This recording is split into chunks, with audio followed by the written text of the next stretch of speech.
Oi, pessoal, tudo bom? Hoje, então, na aula de literatura, a gente vai falar sobre o Padre Antônio Vieira, porque a Conveste trabalha sobre 3 sermões desse ilustre escritor da língua portuguesa, certo? Então, vamos lá. Eu organizei a aula nesses 3 momentos, 4, na verdade. Primeiro, a gente vê quem é o Padre Antônio Vieira e o seu contexto jesuíta e barroco. Depois, a gente entra numa análise dos sermões.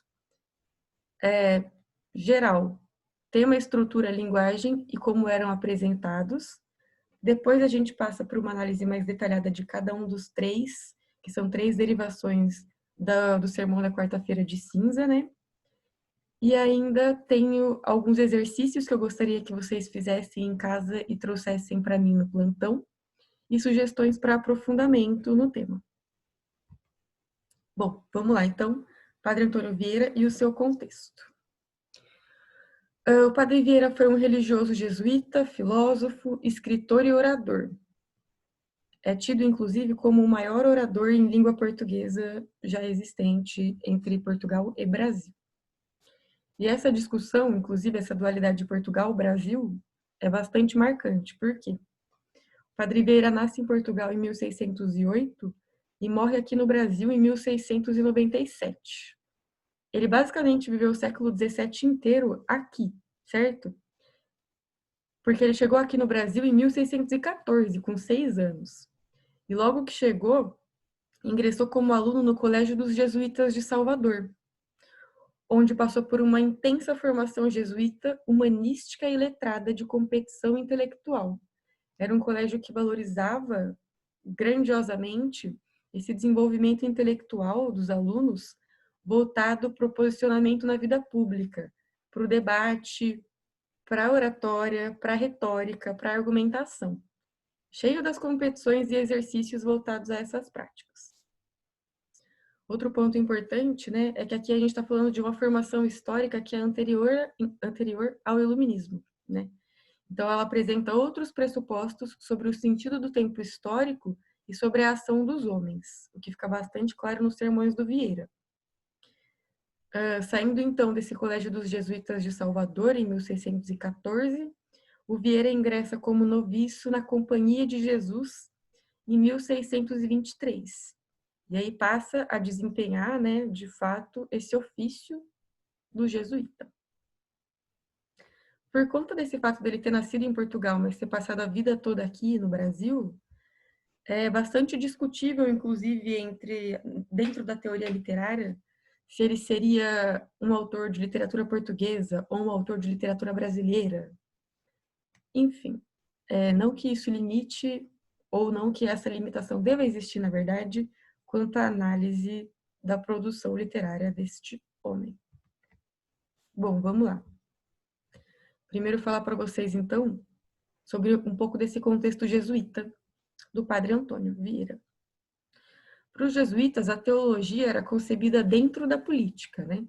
Qualquer discussão, apresentação ou concepção mística só era possível se fosse dada dentro do mundo dos homens, sendo esse mundo referente à vida social, pública e política dos homens.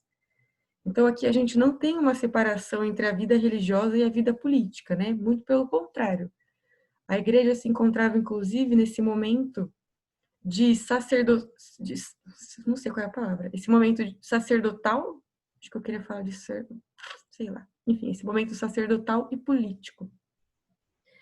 Esse momento sacerdotal era mais voltado ao que acreditavam ser, né, a defesa do bem, como aproximar o homem de Deus, como livrar o homem dos pecados, que ações generosas e qual é aquele termo de doação que é bem católico? Humildes, né, poderiam ser postas para a elevação ali desse homem ao paraíso e para a construção de uma vida terrena mais digna. Mas, ao mesmo tempo, o estudo se dava com gigantescos interesses políticos, né? Então, muito cuidado, por exemplo, quando vocês veem por aí afirmações que dizem, por exemplo, que os jesuítas estavam preocupados com a libertação dos povos indígenas, pura e simplesmente. Isso em si é falacioso, tá? Porque os jesuítas, eles estavam preocupados com a defesa da sua própria hegemonia, da sua própria lógica interna, acima da lógica do Estado e acima da lógica dos moradores locais. Então, cuidado, qualquer ação ali posta, por mais que parecesse bastante avançada, generosa, respeitosa para a época, não eram ações meramente para o bem humano, ok? Havia ali um interesse político, uma defesa de um monopólio, de uma hegemonia, ou a tentativa dessa defesa, né? Os jesuítas, eles se instruíam na sua formação pedagógica por uma coletânea chamada Ratio Studiorum.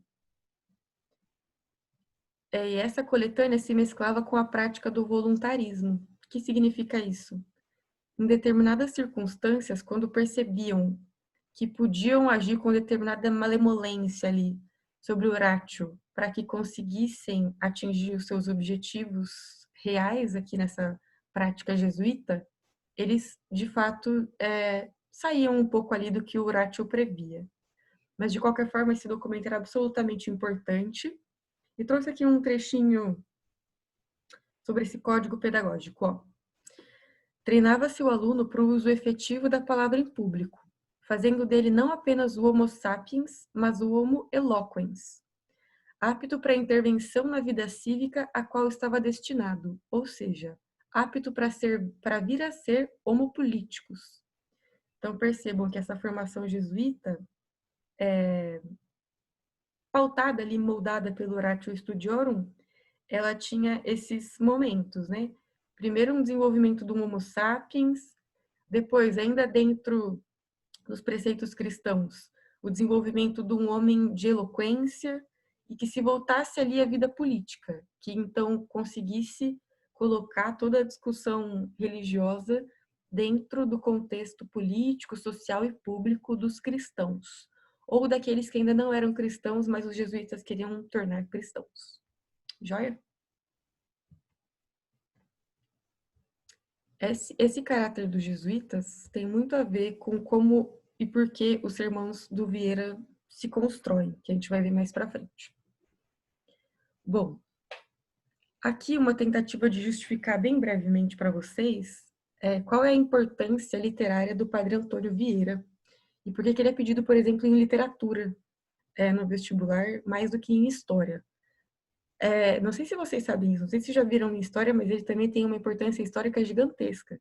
Ele participou e em muitos momentos foi protagonista, né, dos principais eventos do século XVII em Brasil e Portugal. Mas isso aí fica para aula de história. Qual é a importância dele para a literatura? O domínio da língua. Fernando Pessoa, poeta português que vocês devem conhecer bastante, inclusive com as aulas da Ana Teresa, diz o seguinte, no poema dele, né, o Mensagens. Diz que o Padre Vieira é o imperador e maior artista da língua portuguesa. Veja bem. Além disso, trouxe essa outra citação do Alcir Pécora, que é um doutor aqui em teoria literária da Unicamp, acho que se não o maior especialista no Vieira do Brasil, um dos, que diz o seguinte: nenhum povo se projeta culturalmente se não tiver um desenvolvimento de língua. A literatura é a sua manifestação máxima, né? A manifestação máxima, então, desse desenvolvimento de língua. Vieira, pela primeira vez, encontra a elocução adequada numa espécie de manifestação inicial da nacionalidade. Então, vejam o peso que é atribuído aqui ao Vieira no que diz respeito ao domínio da língua portuguesa. Ele é visto como o maior imperador, o maior artista da língua portuguesa, aquele com a maior elocução e aquele que constitui, né, em primeiro momento mesmo, essa manifestação inicial da nacionalidade brasileira através da arte literária, certo? Todos esses elogios decorrem de determinadas características do domínio da língua do Vieira, que dizem respeito ao barroco e ao conceptismo, né, dentro do barroco. Que características são essas? Requinte intelectual, discurso engenhoso, raciocínio em detrimento de malabarismos de estilo e lógica persuasiva para convencer o leitor e o público. A gente vai ver mais para frente o que isso tudo significa e como é que isso aparece no sermão. Ainda sobre o conceptismo, um trecho que ajuda a ilustrar sua configuração. O conceptismo trabalhava a possibilidade de estabelecer relações conceituais entre as coisas, não interessando tanto a realidade física das mesmas, mas antes o secretismo das relações que provinham da agudeza com que se tratavam os conceitos. O que resultou no célebre discurso engenhoso, de que Vieira tanto se serviu. O que significa isso? Não é que aquilo que estava sendo dito não importasse. Importava absolutamente, tinha uma função social, inclusive gigantesca, dentro dos sermões do Vieira e dentro de qualquer texto que se enquadre no conceptismo. Mas a energia maior, o trabalho maior, não está tanto na exposição do tema, mas na forma como esse tema é exposto. Num trabalho muito detalhado com as palavras, com a junção dessas palavras, com a construção dos sentidos do texto, se valendo de determinadas estratégias linguísticas. Então, é como se houvesse mesmo uma preocupação formal acima de uma preocupação temática. Vou entrar aqui, então, numa análise mais detalhada dos sermões, em termos gerais, inclusive, e depois nos 3 que caem na Conveste, e ver como todas essas características que a gente mencionou aqui antes se enquadram. Em termos gerais, sobre tema, estrutura, linguagem e apresentação dos sermões. Essa palavra, vou errar 1000 vezes. Bom, o que é crucial que vocês tenham em mente? A função de um sermão era produzir conversão. Produzir conversão daquele que não era cristão em cristão, ou daquele cristão que estava meio perdidinho das ideias, para uma prática de vida cristã mais exata, mais verdadeira. E aí, lembra quando a gente, em redação, né, eu, a Ana e a Moniz, a gente fala para vocês que um texto bom é aquele texto que mobiliza toda a linguagem e toda a estrutura para o melhor alcance da sua função social? É algo que a gente discutiu bastante nas aulas de gênero e tipos textuais da Unicamp, principalmente, e também nas aulas das estratégias argumentativas, né? Tendo isso em mente, dá para entender por que o Vieira é tão genial. Porque para atingir esse sentido de produzir a conversão de pessoas em cristãos, ele mobiliza toda uma estrutura e uma linguagem precisos, que funcionam perfeitamente. Isso tudo em volta da retórica, que a gente vai ver para frente também o que é e como funciona. Beleza. Qual era o tema de um sermão? Era sempre um comentário do evangelho do dia, que era determinado, né, de acordo com o ano litúrgico, e esse comentário, ele era aplicado à vida política e pública do cristão, ou daquele não cristão que o orador estava tentando converter em cristão. Por que isso é genial? Porque é muito mais envolvente e eficaz convencer alguém a alguma coisa, sobre alguma coisa, principalmente alguma coisa mística, né, religiosa, quando você articula essas pautas religiosas e místicas à vida concreta, cotidiana dessas pessoas. Então, aqui a gente já começa a ver alguma genialidade absurda. Se um sermão mescla um comentário do evangelho com a vida política e pública de alguém a quem ele se dirige, ele já está ali apresentando um poder de persuasão bastante grande.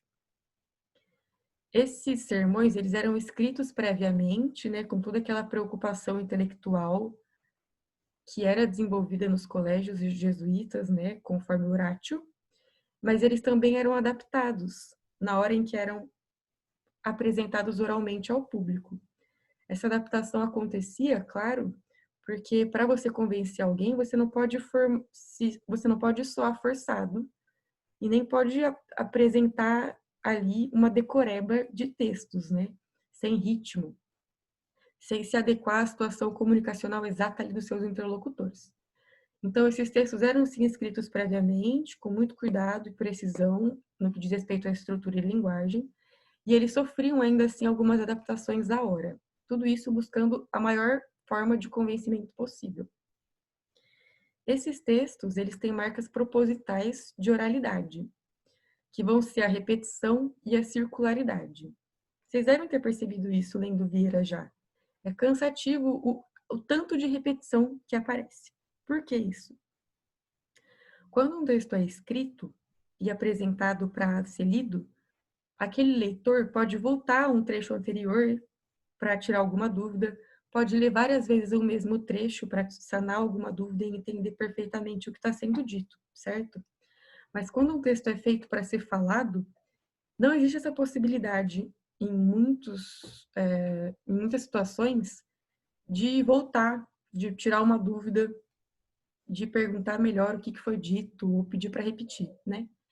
Como o sermão ele tinha que ser absolutamente claro, pensando que a função dele era convencer o público de algo, né, relacionado a essa vida cristã, ele é repetitivo, ele é circular, na tentativa de se fazer cada vez mais explicitamente claro, reforçar toda hora as suas ideias, beleza?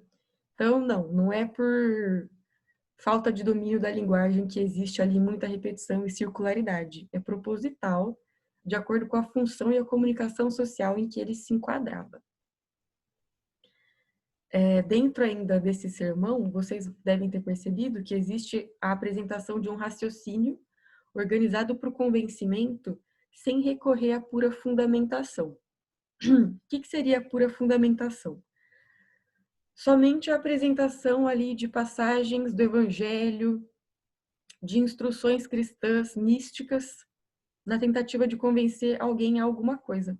Como eu já disse ali em cima, né, como esse sermão ele era um comentário do Evangelho guiado pelo ano litúrgico e aplicado à vida política e pública do cristão, ele já foge do que seria a pura fundamentação, nessa tentativa de se fazer mais convencível. E aqui, como curiosidade mesmo, porque eu não acho que isso vai cair no vestibular, o nome dessa forma de manifestação dramática, com o intuito de se fazer crível, assim, e chamar a atenção do público para aquilo que está sendo dito, com base em um texto que foi previamente escrito, é actio, certo? Aqui trouxe uma frasezinha que, segundo o Alcir Pécora, é do Padre Vieira, embora eu não tenha encontrado essa fonte exatamente no Vieira, mas se o Pécora disse, eu acredito, em que o Vieira diz o seguinte: púlpito não é cátedra, tem que produzir conversão. Púlpito é aquele palquinho, né, de onde um padre fala para o público, para a plateia. E o que é cátedra? Essa situação em que você se coloca para debater ideias, para um discurso intelectualmente motivado no sentido de mostrar sua eloquência e a sua intelectualidade com outros iguais. Não é isso que se espera de um púlpito. Ele tem que produzir conversão. Ele tem que fazer com que não cristão se torne cristão ou que um cristão meio perdido volte à vida regrada e exata de um cristão ideal. Nesse sentido, então, é que os sermões do Vieira, eles são organizados e estruturados com o maior cuidado do mundo para que a conversão se dê. Não é que não existe essa preocupação, mas ela não está em primeiro lugar, essa preocupação de se mostrar genial, se mostrar importante, se colocar ali como alguém que quer debater com outros teóricos do assunto. Não, ele quer falar para um público específico e convencer esse público à conversão, certo? Ainda sobre o púlpito, um trecho que ajuda a entender ali qual era a importância desse momento da fala no púlpito nesse contexto do Brasil do século XVII. A época barroca seria também o tempo fértil de que a arte do púlpito precisou para florescer. A arte de intervenção por excelência, o Ministério do Púlpito era uma instituição privilegiada, que influenciava muitíssimo a opinião e a prática das pessoas. As astronômicas taxas de analfabetismo, aliadas à inexistência de meios de comunicação e informação, faziam da oratória, principalmente a religiosa, o único meio de informação de onde se colheriam ideias, notícias e opiniões. Então vejam que forte era esse poder de um orador em um púlpito. Nessa sociedade analfabeta, de inexistentes meios de comunicação e com nenhuma outra estratégia de comunicação de informações do macro para o micro, né? O púlpito era essa situação em que as pessoas colhiam ideias, notícias e opiniões. Então, o orador era basicamente, o orador em um púlpito, aquele que tinha o poder de convencer uma plateia de qualquer coisa. Mas para isso ele precisaria se valer, né, de estratégias argumentativas e linguísticas muito elaboradas, muito precisas. Certo? Aqui trouxe para vocês a estrutura formal de um sermão, qualquer sermão. Ele é dividido em 3 partes. Primeiro a gente tem o prólogo, depois o argumento e depois a pecoração, também chamada de epílogo. Esse prólogo tem 3 subpartes. Ele é muito parecido com a introdução que vocês realizam na dissertação argumentativa, tirando a invocação, que vocês vão ver a razão bem óbvia. Essas 3 subpartes do prólogo, então, que é a primeira parte de um sermão. Primeiro, você tem o tema, em que o orador anuncia e justifica a sequência da escolha evangélica sobre a qual ele vai fundamentar o sermão. Depois, a gente tem o introito, em que o orador apresenta qual é a ideia ou as ideias fundamentais, centrais, que ele pretende desenvolver ali no sermão para o convencimento, né, do seu público de determinado ponto. E depois a gente tem a invocação, que é um pedido de auxílio que o orador faz a alguma divindade, no caso do Padre Vieira, costuma ser a Virgem Maria, para que ele consiga realizar bem essa tarefa de fazer ali o sermão. Claro que a invocação é o que vocês não têm na dissertação argumentativa, né? A segunda parte do sermão é o argumento. É o corpo do sermão em que o orador, de fato, desenvolve ali o plano que ele anunciou aqui no prólogo, certo? É aqui, no corpo do sermão, no argumento, que o orador ele se vale de exemplos bíblicos, de experiências pessoais, de ensinamentos de doutores da igreja, da vida de santos ou de filósofos e ainda escritores pagãos que sequer cristãos eram, para convencer o leitor não, no caso do sermão real oficial apresentado, o público, né, daquilo que estava sendo dito. Qual é a importância disso? Tem muito a ver com o que a gente já viu nas aulas de dissertação argumentativa, também em redação. Quanto mais variadas as estratégias argumentativas e os tipos de argumento, maiores as chances de você atingir o seu público e convencer o seu público da sua tese, certo? Então, aqui em retórica, dentro de um sermão, essas mesmas estratégias são imprescindíveis. Embora o foco seja religioso, né?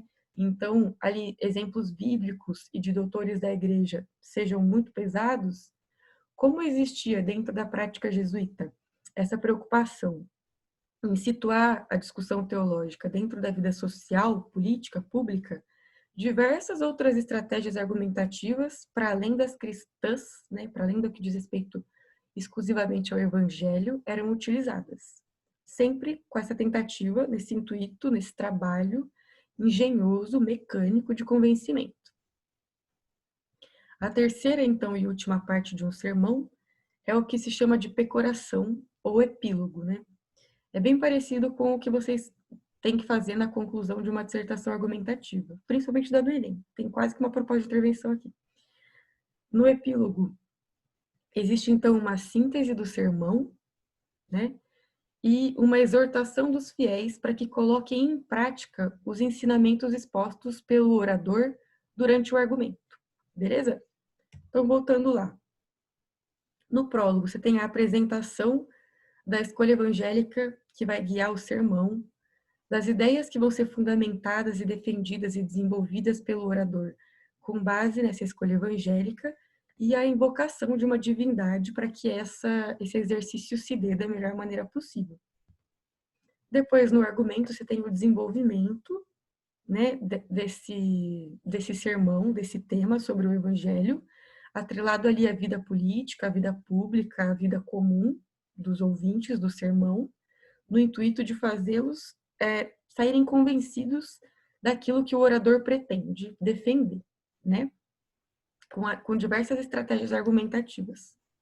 E depois, na última parte do sermão, você tem lá uma síntese dele e uma reapresentação daquelas que devem ser as atitudes práticas a serem tomadas pelos ouvintes para que atinjam esse ideal cristão que se espera, certo? Vocês devem ter percebido, né, que os sermões são enormes, não são textinhos pequenininhos, eles são bastante extensos. Até por conta, né, do tempo em que o orador ficava ali falando com o público. Beleza. Mas apesar deles serem enormes, eles são cheios dessas estruturas que são chamadas de aforismas. Que é isso? São estruturas frasais curtas em que a língua gera um impacto que desencadeia essa certa suspensão dos ânimos. Em outras palavras, são grandes frases de efeito que apelem ali para o emocional do público e que apresentem as ideias centrais dos sermões de maneira bem sucinta. Isso tudo, claro, tem um enorme efeito argumentativo e de convencimento, né? Em vez de falar blá blá blá blá blá blá blá blá blá blá blá blá blá blá blá, você chega lá e manda uma frase de efeito na cara do seu interlocutor e ponto. Ele fica tipo, meu Deus, e acredita naquilo que você disse. Um exemplo aqui que eu peguei do sermão da quarta-feira de cinzas da primeira versão, de 72. Porque tudo o que vive nesta vida não é o que é o que foi e é o que há de ser. Vocês vão ver que isso aqui tem a ver com essa lógica que é desenvolvida nos sermões da quarta-feira de cinzas, sobre o saber morrer, sobre a relação do homem com o antes da vida e o posterior à vida. Mas vocês vão ver também, ou já viram, né? Se já viram os sermões, que eles explicam essa ideia quilometricamente, embora cheio de aforismos, essas frases curtinhas e de efeito.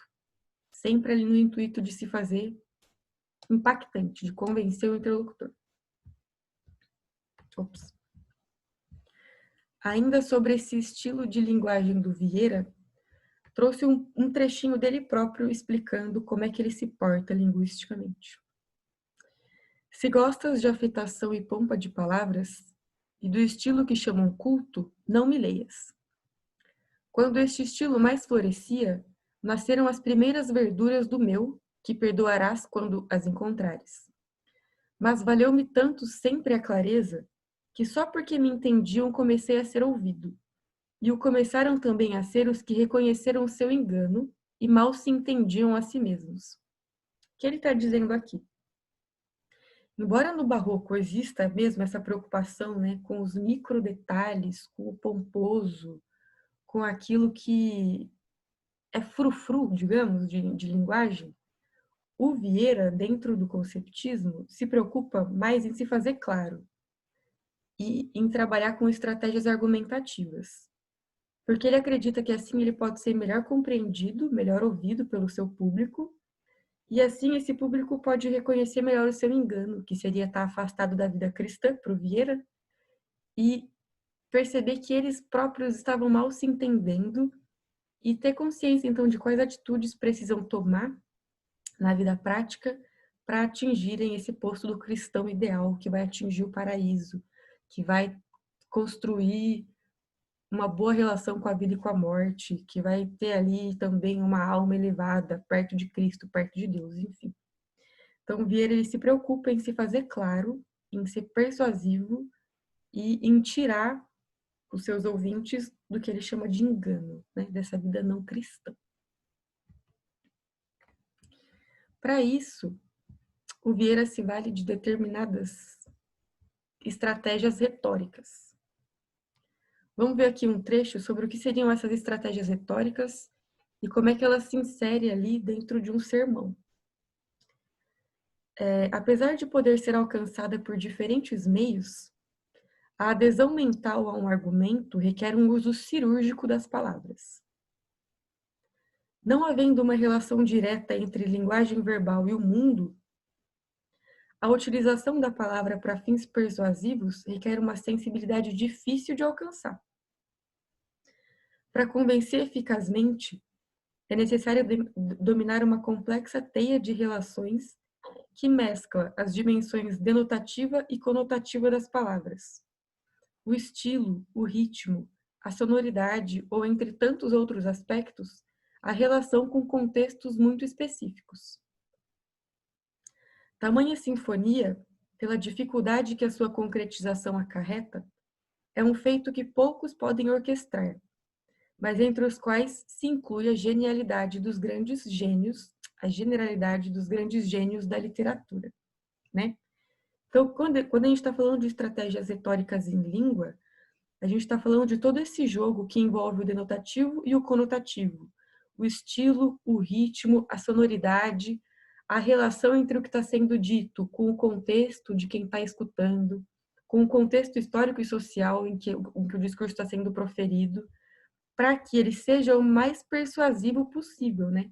Para que o interlocutor, o ouvinte, o leitor, saia plenamente convencido daquilo que está sendo dito. Nesse jogo das palavras, do estilo, do ritmo, da sonoridade, o Vieira vai se valer de diversas figuras de linguagem.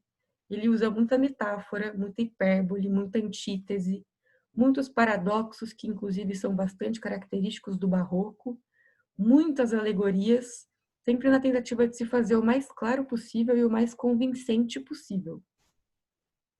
Além disso, ele desenvolve um jogo muito detalhado, assim, imbricado mesmo, com as bases, né, para o Aristóteles da retórica, que seriam ethos, pathos e logos.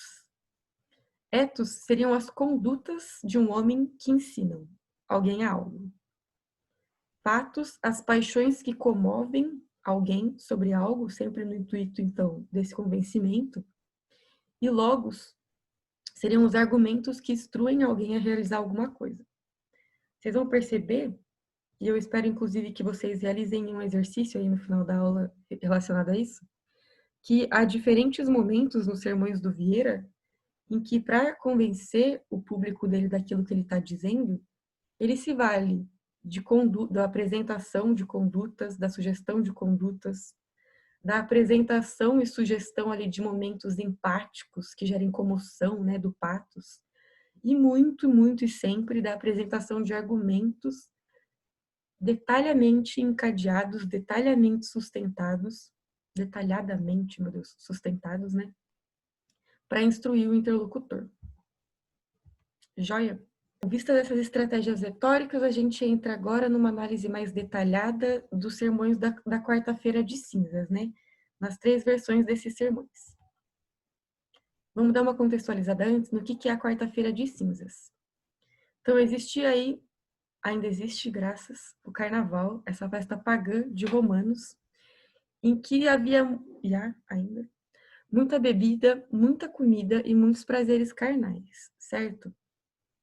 E aí o Constantino, aproximadamente em 300, no ano 300, quando se converte ao cristianismo, tenta fazer com que toda a sociedade sobre a qual ele impera também se converta. Mas ele sabe que não vai dar para fazer isso de um dia para o outro. Então, na tentativa de fazer com que as pessoas se voltem mais ao cristianismo, se libertem um pouco desses prazeres carnais que agora seriam vistos como pecaminosos, ele instaura ali essa data que é a da quarta-feira de cinzas, né? Para que, nessa data, a população destine seu tempo à penitência na igreja, né?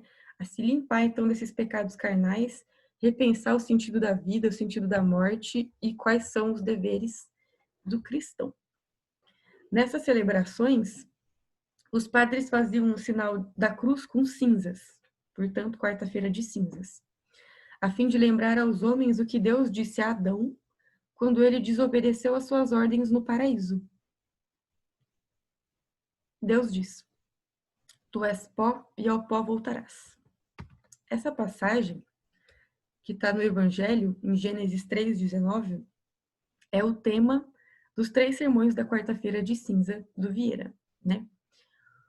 Essa passagem em que Deus condena Adão e, consequentemente, o ser humano, em geral, à mortalidade após um ato ali de pecado. Cada um desses 3 sermões analisa esse tema, né, que é o Gênesis 3,19, sob a perspectiva da quarta-feira de cinzas, com pequenos diferentes detalhes sobre a concepção de vida, de morte, mas de forma igual, todos os 3 estão focados na apresentação e na defesa dessa filosofia do saber morrer. Essa filosofia, né, derivada inclusive do estoicismo de Sêneca, que está ali de 4AC a 65DC. Seria, então, a defesa de que a vida e a prática filosófica, que deve pautar a vida, seria uma preparação para a morte. Porque o homem nasceu para morrer e a cada dia que vive, a cada dia que passa, ele se aproxima dela, da morte. Então precisa, segundo esses 3 sermões, segundo o estoicismo de Sêneca, desenvolver essa consciência crítica e clara sobre o saber morrer para poder conseguir construir uma vida digna depois do paraíso. Certo?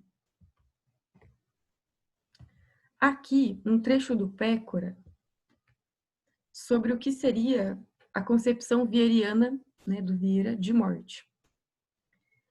Seria baseada em extremos que supõem uma larga e difícil experiência de vida, e afinal propõe que o arbítrio, assaltado por sucessivos enganos, deve empregar-se na conquista de um estado de indiferença santificado e beato, fundado na disciplina da vontade. O que significa isso? Que para o Vieira, a experiência da vida, ela é pautada por conta do arbítrio, né? Por sucessivos enganos, por dificuldades e por questões humanas, carnais, banais da vida cotidiana terrena, que afastam o homem do seu estado santificado e beato. Mas que ele precisa, através de disciplina da vontade de aproximar-se, né, de Deus, da ideia de um cristão ideal, regrar essa sua vida de acordo com esses sucessivos enganos, tentando fugir desses sucessivos enganos, para a construção, então, de uma certa dignidade cristã, de uma certa possibilidade de alcance justo do paraíso, né? Então ele vai enxergar a morte, a consciência de morte, como uma estratégia para o alcance dessa vivência santificada e beata. Como? Vamos ver como. Vamos ver aqui primeiro. Ops.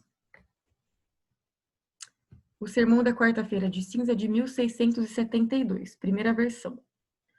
Ele é baseado lá tematicamente no Gênesis 3,19, como a gente comentou, e ele traz também um memento homo. Memento homo é o termo em latim que significa lembra-te, homem. Qual é a pista? A função desse sermão é reforçar a lembrança da morte para aqueles que estavam ali diante do orador, né, no púlpito, para que se instruíssem em suas vidas. Então, lembre-se da morte para instruir a sua vida. Como isso? 2 pontos centrais. Esse sermão busca esclarecer uma verdade dificultosa para que todos aproveitem de tão importante desengano. Não somente o homem foi e será pó, mas o é no presente. O que diferencia vivos e mortos é que uns são pó levantado, pós verticais, outros pó caído, né, pós horizontais. Qual é a ideia aqui? Que o homem tome consciência que ele veio do pó, lembrando, né, que ali no Evangelho o ato da criação é um sopro de Deus, lembra? E aí vem Adão, e portanto toda a humanidade. Então o homem veio do pó, ele, enquanto vivo, é pó ainda, pó vertical, e ele morto é pó na horizontal. Veio do pó, é pó, vai voltar a ser pó. E esse sermão defende que o conhecimento da morte, né, a consciência de que a vida terrena é finita, e a fé da imortalidade, ou seja, para além da consciência de que a vida terrena é finita, a crença de que há uma vida posterior a essa, uma vida imortal, no céu, no paraíso, no purgatório, no inferno, esse conhecimento o homem deve ter muito claramente para si como consequência prática, para que tratemos dessa vida como mortais e da outra como imortais. O que seria tratar dessa vida como mortais? Ter consciência de que vai existir um momento da morte em que você vai ser julgado quanto a seus atos aqui, terrenos, para saber se vai para o paraíso, vai para o purgatório ou vai para o inferno, né, de acordo com o cristão. Então, você tendo consciência de que essa sua vida é mortal, de que você vai passar por esse momento da morte e vai ser julgado, querendo você atingir o paraíso, você precisa guiar toda a sua vida terrena para as melhores condutas possíveis que te possibilitem depois o alcance do paraíso, certo? Então, essa é a ideia de tratar essa vida como mortais.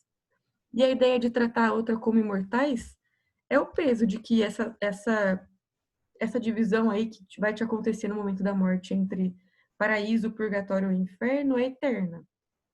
Essa vida posterior é a vida imortal para o cristão. Então, bastante resumidamente, a ideia é necessário que em vida você tenha consciência de que essa vida terrestre é finita, que vai existir o momento da morte, que no momento da morte você vai ser julgado como digno de ir ao paraíso, né, ao encontro de Deus, ou não. E que, portanto, querendo você, enquanto um cristão íntegro e uma pessoa sã, ir para o paraíso, todas as suas ações na vida terrestre precisam ser pautadas por essa consciência de morte, para que você tome as atitudes, desenvolva os valores, tenha ações, tenha crenças que te possibilitem esse alcance do paraíso, certo? Nesse sentido, lembrando lá que para os jesuítas, né, a vida mística está sempre muito atrelada à vida política, à vida pública, e essas discussões não se separam, é que o Vieira vai se colocar contra aqui a vaidade, contra a ganância, contra todas as atitudes humanas mesquinhas pautadas na vontade de se sobrepor ao outro, por exemplo, né? Então, existe aqui uma discussão social, uma discussão política, uma discussão da vida pública, dentro dessa defesa aqui do paraíso, das melhores ações possíveis para que se atinja lá o paraíso através da consciência da morte, certo? Já aqui, no Sermão da Quarta-feira de Cinza de 1673, a gente ainda tem essa defesa do saber morrer, né? Mas há um upzinho aqui quanto à importância da morte. 3 pontos centrais. Então, esse sermão busca esclarecer que havemos de vencer um pó com outro pó, que havemos de curar um veneno com outro veneno, havemos de matar uma morte com outra morte, a morte do pó que havemos de ser com a morte do pó que somos. Qual é a ideia central desse trecho apresentado aqui?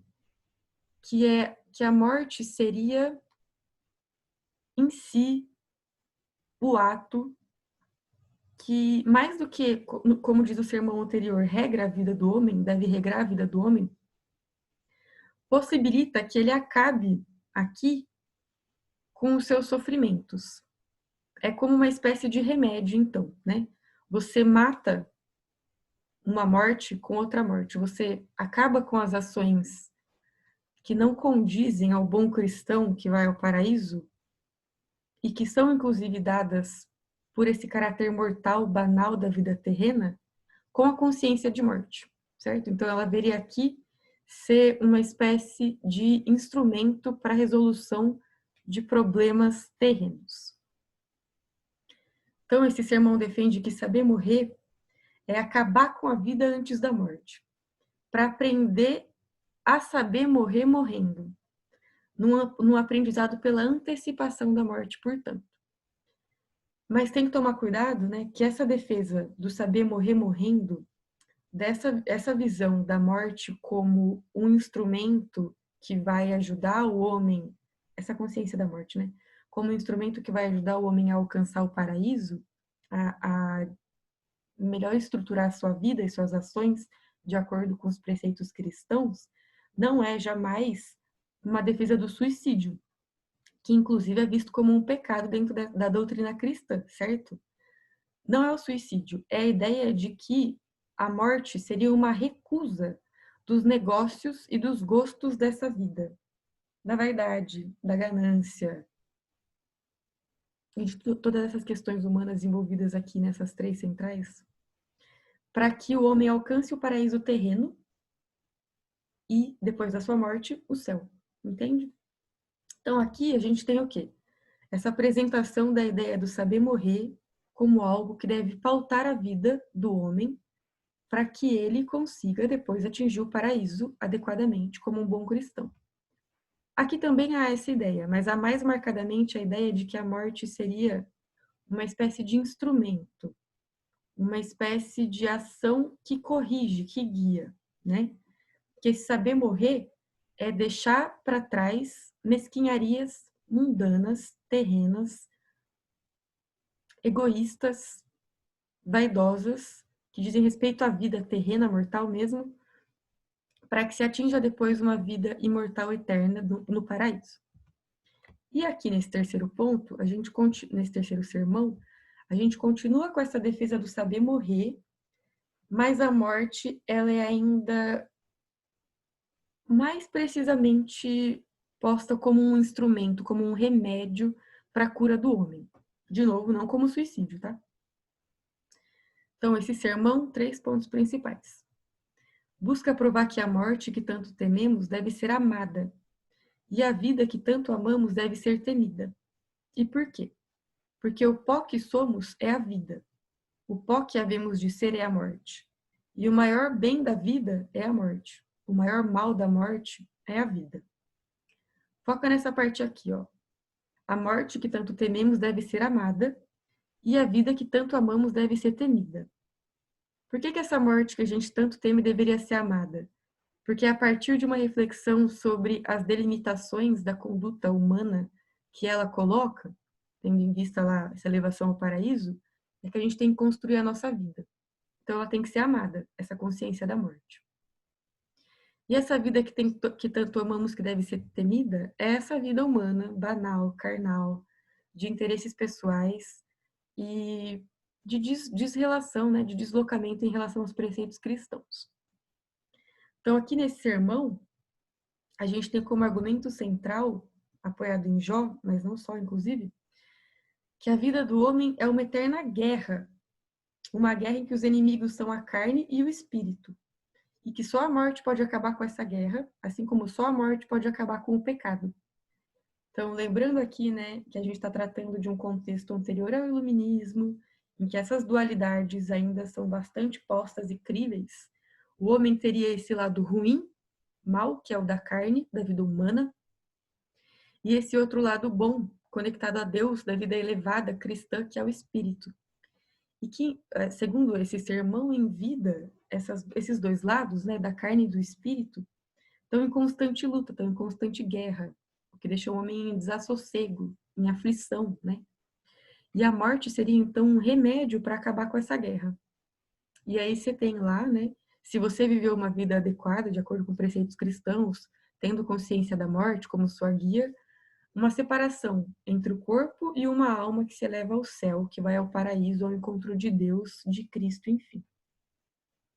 Então, esse sermão vai defender que obter a paz, né, essa paz que é acabar com esse conflito entre carne e espírito, seria viver como morto. Não através do suicídio, mas se mirando em Cristo, né? Se mirando em Deus.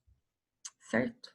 Aqui, trouxe alguns trechos que detalham melhor como é que se dão etos, patos e logos nos sermões. Certo? Ó, sobre o etos, então. As emoções provocadas pelo pregador parecem encadear-se numa ordem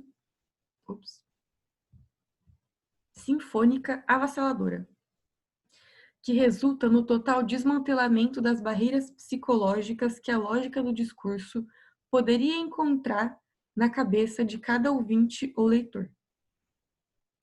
Tão fortes sentimentos visavam precisamente induzir princípios de crença, ou seja, abrir um franco caminho à persuasão. O homem de cultura, o estudioso da Sagrada Escritura, o missionário, o membro da corte, o profeta, o filósofo, o lutador de causas sociais, o que aqui, segundo esses autores, estaria mais patente no Sermão de 72, ou mesmo o humilde mortal e pecador, conjugam-se numa personalidade excessiva, que pretende credibilizar os argumentos proferidos nos diferentes momentos das pregações. Então, Vieira se colocaria nessas determinadas situações aqui, ó, se enquadraria nessas determinadas características na tentativa de convencer esse público, independentemente da individualidade do ouvinte ou do leitor, daquilo que ele está dizendo. Agora sobre o patos. Embora se conforme como um meio de persuasão importante nos 3 sermões, o patos assume-se como uma força regente no sermão de 1672, reduzindo-se nos outros 2 sermões a um meio de intensidade declinante. Assim, no primeiro sermão da trilogia, o recurso a este meio de persuasão é uma constante. Para além de evitar saturações lógicas, o recorrente e variado recurso ao patos confere ao discurso uma vitalidade magnética, inegavelmente propiciadora de conjunturas favoráveis à persuasão. Lembrando, né, que o patos é esse trabalho com o despertar da compaixão do interlocutor ou do ouvinte sobre aquilo que está sendo dito. Então, para esses teóricos, no sermão de 1672, a estratégia retórica central ali, de acordo com os preceitos aristotélicos de patos, etos e logos, seria o patos. Já tanto no sermão de 1673, como no último sermão da quarta-feira de cinza, o patos parece tornar-se refém do logos, que passa a controlar o discurso. Os momentos discursivos, cujo objetivo maior é deliberadamente provocar sentimentos no público, revelam-se em muito menor número. Os momentos patéticos, aqui no sentido daquilo que desperta o patos, passam a assumir um papel de desembargador, ou, não vou falar isso aí não, do discurso, que a sucessão excessiva de argumentos baseados na razão vai provocando. Então, segundo esses teóricos, no sermão de 1672, a maior estratégia retórica seria o patos, né, esse desenvolver e instigar da compaixão do interlocutor, do leitor, sobre aquilo que está sendo dito. E no sermão de 1673, esse patos fica em segunda instância e o que rege toda a lógica retórica, em primeira instância, seria o logos. Então, o desenvolvimento de argumentos baseados na razão, embora ainda apoiados no patos para se fazer valer, né? Para que o discurso atinja a sua maior capacidade de persuasão. Sobre o logos, enfim, disse o seguinte: de um modo geral, podemos considerar que em toda a trilogia o pregador se esforça por orientar o raciocínio do público. Claro, né? Lembrando de toda aquela engenhosidade mecânica, intelectualmente estimulada e detalhada do conceptismo que visa, antes de tudo, a argumentação. Existe como que um carril argumentativo, cuidadosamente construído pelo pregador através de diversas técnicas discursivas. Lembra que a gente viu essas técnicas, né? Diferentes estratégias de argumentação, diferentes estratégias e figuras de linguagem, cuja função primordial é a de impedir que o processo de raciocínio dos ouvintes se desvie do caminho traçado. Então, por isso essa tentativa bastante engenhosa, bastante maquinária de progressão argumentativa, né? Você vai puxando ali o pensamento do seu interlocutor de acordo com uma lógica argumentativa clara e muito imbricada, para que em momento algum ele se disperse daquilo que está sendo dito, para que o convencimento melhor se instale. O jogo lógico entre o sagrado e o profano, o dispositivo gradativa, o uso do conceito predicável como prova inequívoca e a técnica da inversão da sequência lógica raciocínio-conclusão seriam algumas dessas particularidades discursivas técnicas para a construção do logos dentro do Vieira, dentro dos sermões do Vieira. Joia? Então, assim, muito importante pontuar o quê? Em primeira instância, a gente tem o logos. A argumentação, dentro do conceptismo barroco, está posta. Em alguns sermões, como o de 72, por exemplo, o patos é central, né? Essa preocupação em instigar a compaixão do interlocutor, para, através dessa compaixão, atingir ali a opinião desse interlocutor. E, para além disso, em outros o ethos se colocaria, né? Então, essa construção da apresentação do interlocutor que valide, que dê validez mesmo àquilo que ele está dizendo, para que a persuasão também melhor aconteça. Joia? Então, de um modo bastante resumidinho aqui, retomando os pontos centrais da aula. A formação e atuação jesuíta do Padre Vieira, sempre preocupado com a discussão teológica e mística dentro do contexto social, político e da vida pública, é uma das razões pelas quais o sermão dele vai se estruturar, né, na passagem bíblica do Evangelho, em alguma passagem bíblica do Evangelho, delimitada ali pelo ano litúrgico, e vai envolver sempre situações cotidianas dessa vida pública, na tentativa de se fazer convincente, né, de persuadir ali o ouvinte à prática do cristianismo, a conversão do cristão ao cristão, que é a função do sermão, beleza? E essa formação e atuação jesuíta, junto com a função do sermão, se fecham com as características do conceptismo barroco, que vai ser essa preocupação com a lógica, com a argumentação, com a retórica, com a clareza e com a persuasão acima de tudo, certo?